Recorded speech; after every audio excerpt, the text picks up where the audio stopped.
चराशयः सर्वान् कामान् प्रयच्छन्तु यस्यैषा जन्मपत्रिका। मैं आचार्य प्रदीप शास्त्री जी पंडित जी चैनल में आपका स्वागत करता हूं, अभिनंदन करता हूं, वंदन करता हूं। बंधुओं,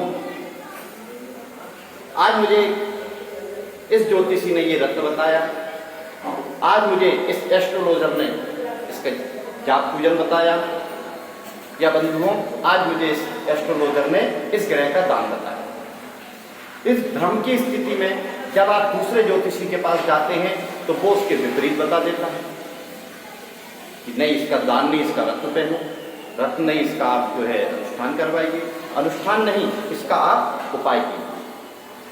वैसे आजकल ज्योतिषी दो प्रकार के हैं, एक फीस वाले और एक दक्षिणा वाले। फीस वाले एस्ट्रोलॉजर पूजा को तो 80% जाप को बताते ही नहीं, और दक्षिणा वाले तो नाम से बदनाम। बंधुओं, आज मैं जिस विषय को आपको लेकर आया हूं तो इसी विषय को लेकर आया हूं। मैं आचार्य प्रदीप शास्त्री आपसे अनुरोध करूंगा कि आप हमारे चैनल को लाइक करें, सब्सक्राइब करें एवं बेल आइकन का बटन दबाएं, और आपको हमारी जानकारी इस वीडियो के माध्यम से अच्छी लगती है तो कृपया शेयर करें और लाइक करें।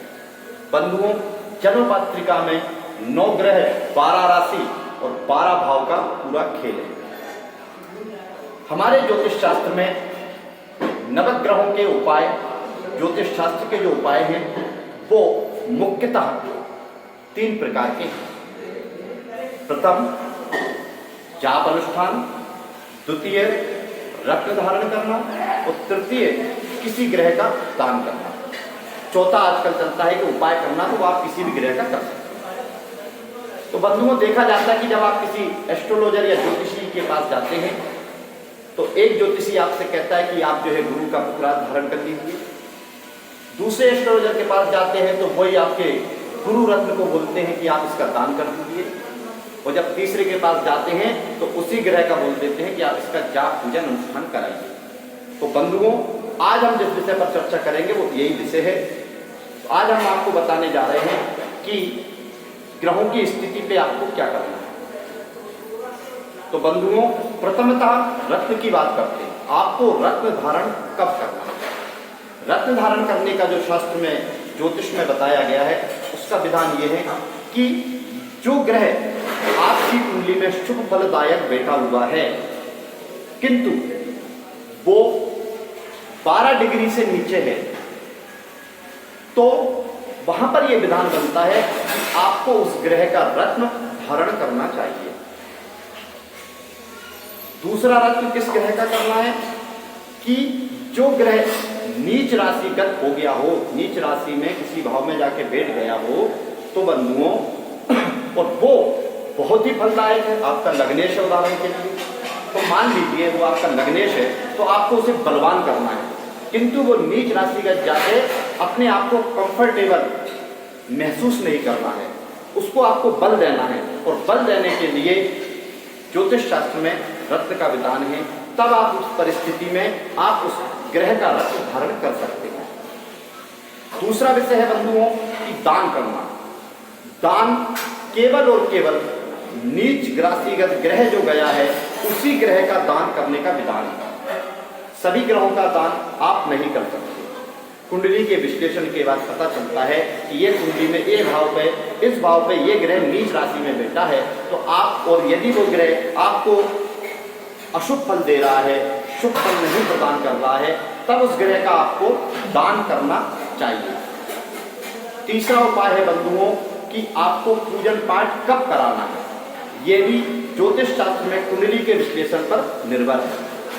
ज्योतिष शास्त्र में ये देखा जाता है कि आपकी कुंडली में यदि कोई बहुत ही बलवान ग्रह जो 18 डिग्री से 24 डिग्री के मध्य बैठा हुआ है और बहुत ही अच्छे भाव पर बैठ गया है, और आपकी कुंडली में वो अशुभ फलदायक है जो आपको अशुभ फल प्रदान कर रहा है, उस ग्रह का ही आपको जाप और पूजन करना चाहिए।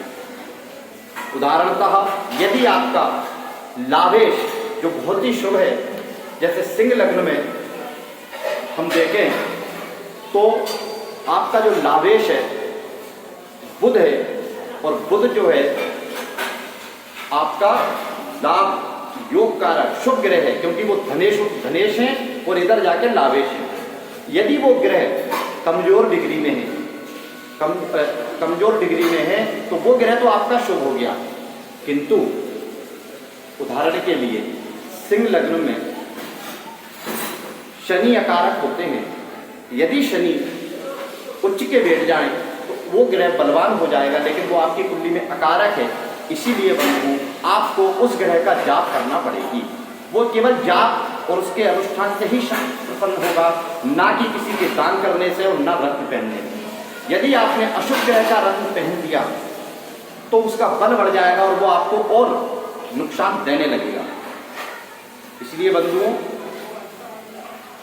अच्छे से एस्ट्रोलॉजर या ज्योतिषी के पास आप जाएं, आप उसको परखें, पूछें। पहले कहते थे कि गुरु बनाओ जान के और पानी पियो छान के, तो आज की स्थिति में ये भी बहुत जरूरी है कि जब आप किसी एस्ट्रोलॉजर या ज्योतिषी के पास जाएं तो उसको भी अच्छे से पहचान लें, उसको जान लें।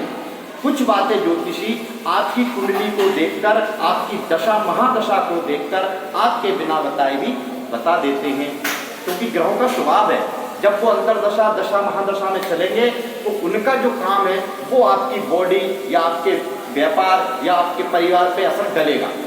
तो जिस ज्योतिषी ने अध्ययन किया है, पढ़ाई की है, वो आपकी दशा महादशा अंतरदशा को देखकर और कुंडली के 12 भाव देखकर कुछ ना कुछ अवश्य आपके बिना बताए वो बता देगा। तो बंधुओं जानकार बनिए, जिससे आपको अच्छे से हमारे ज्योतिष शास्त्र के बारे में ज्ञान प्राप्त हो। आज का जो हमारा वीडियो था इसी मकसद से था, इसी लक्ष्य से था कि आप कुछ स्थिति ज्योतिष शास्त्र के बारे में समझें। आप समझें कि हमें रत्न धारण कब करना है, कब हमें दान करना है और कब जब पूजन अनुष्ठान करना है। बंधुओं मैं आचार्य प्रदीप शास्त्री जी पंडित जी चैनल में आपका स्वागत करता हूं और आपसे अनुरोध करता हूं कि आप हमारे चैनल को लाइक करें, सब्सक्राइब करें। आपके कोई प्रश्न हो तो कृपया कमेंट करें और ये वीडियो आपको अच्छा लगे तो कृपया शेयर करें। जय माता।